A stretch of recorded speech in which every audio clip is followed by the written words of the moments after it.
I want to talk maybe more about a little bit of your personal experience, someplace you actually have been, Afghanistan, as some people are saying the war is ending. And so I thought maybe that would be an interesting place to open the conversation, which is from your perspective, is the war ending? Because in some ways, it seems like the war is significantly changing. However, I say that there's a war going on in Somalia, and it seems like, the level of activity the U.S. is going to have in Afghanistan is going to exceed what we have in Somalia, well after August 31st. So I'm interested in your take and also, what it means for the war to end. You know, if the war is ending at all, only the U.S. phase is, and I don't even think that's completely true, right? So I'll dig into that, but I think it's important to keep in mind that Afghanistan has been at war, literally at war, since at least 1979, really around 1973, when the first rumblings of sort of a regional and Islamist insurgency against the government, began at like a low level, but at least since 1979. So we're talking 42 years, right? Um, you know, a baseball player who was born when the war in Afghanistan started, it has retired already. It's a long war. So no, the war's not ending in any sense for the Afghan people. Now, on the American end, so that's one of the things that's interesting is like Americans are so America centric or Western centric in their views. We did this in Vietnam too. We call our engagement in Southeast Asia the Vietnam War, right? That's what historians call it. That's what popular culture calls it. In Vietnam, they call it the American War.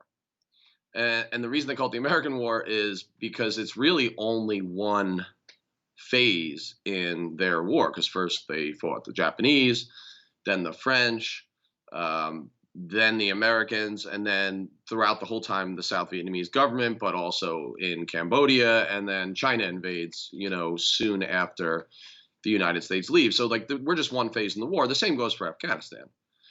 There was the insurgency against the king and then the early communist government. Then there was the anti-Soviet sort of Mujahideen crusade. Then there was the civil war of the 1990s between the various warlords, many of which the U.S. had funded and empowered, in many cases still does. Then there's the American phase of the war. That phase may be ending, kind of.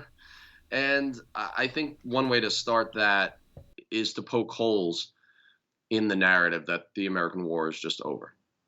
And what that means to me is that there are several unanswered questions that I'll just throw out there, and then we can dig into whichever ones you want. But unanswered questions: what will the role of the CIA be in Afghanistan after we leave? By the CIA, I mean its actual agents, its kind of sources and informants and proxies on the ground, and the Black SF. And I don't mean black as an African American. I mean the terminology of folks who are kind of in the military, but kind of not. They're sort of the uber secretive side of the American Special Forces, and they blend into the CIA's increasingly large paramilitary element. What will their role be? Well, unanswered question. Open question, I should say. Another one: airstrikes. That's drones. That's fixed wing, that's piloted, manned and unmanned, basically.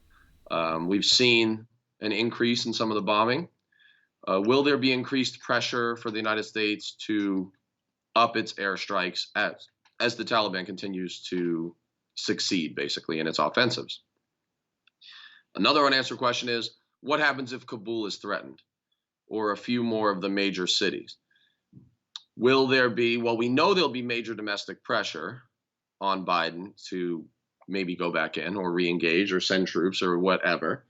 But will he give in to that? And by the way, part of that open question is the extent to which, as it always does, the domestic political calculus, the domestic political situation here in America will influence Biden's ultimate decision. Another open question is the embassy. There's basically an infantry battalion's worth of Americans, military, staying there, about 600, 400 to 600, depending on what you read, staying there to guard an embassy. Quick little note: if you need if you need an infantry battalion's worth of people to guard your embassy, like probably there's a problem in that country. Maybe you don't want to have an embassy there. What role will that play? Will that become the launching pad for infusing new troops in if if the Taliban starts to really kind of move on Kabul? And then I think the last one is the proxies. Um, that means the warlords, the militias that are mostly ethnic militias, Hazara, Uzbek, Tajik, which are the main northern and western groups in northern and western Afghanistan. To what extent will the United States, whether through the CIA or through the Pentagon, help fund those individuals? And what effect will that have? And will this break down into civil war? That map of the ethnic groups of Afghanistan that you have there is very telling. I've said before, a picture tells 1,000, a picture's worth 1,000 words. I think a map is worth 10,000 sometimes.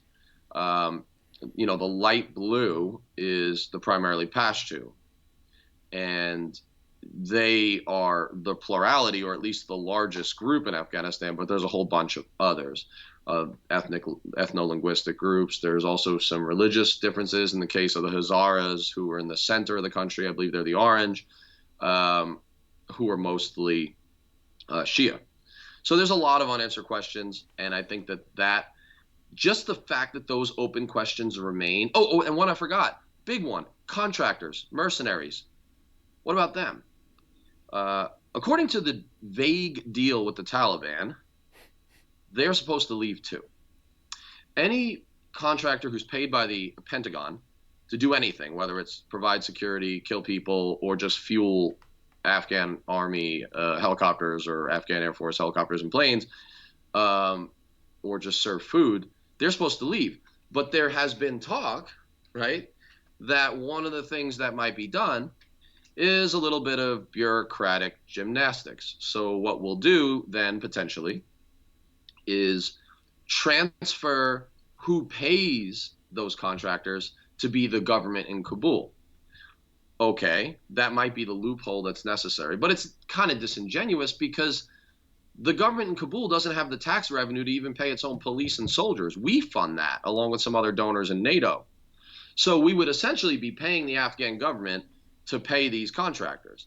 Taliban's not going to take very kindly to that. Their view is going to be, this is disingenuous. This is just, kind of like some trickery, like some voodoo in order to, maintain them. So all those questions remain unanswered. And because those open questions exist, I think it raises serious, broader questions about whether the American phase of this war really is ending or not.